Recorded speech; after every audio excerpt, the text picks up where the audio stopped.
So what we're trying to do is examine whether you can see that this has actually been worked against the face.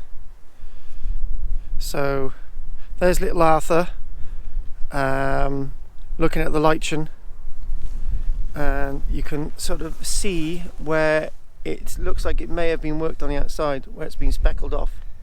Yeah, working against the grain rather than with it.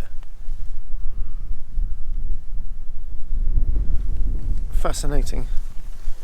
Excellent. And we can sort of look underneath as well. So there's a marker stone and lined up with Carn Idol in the distance. To give you an idea, again, that's Maerdy, and that's a normal glacial stone. Excellent. Okay, thank you for watching this video. We'll go on to video 4 very soon. There's good old Arthur.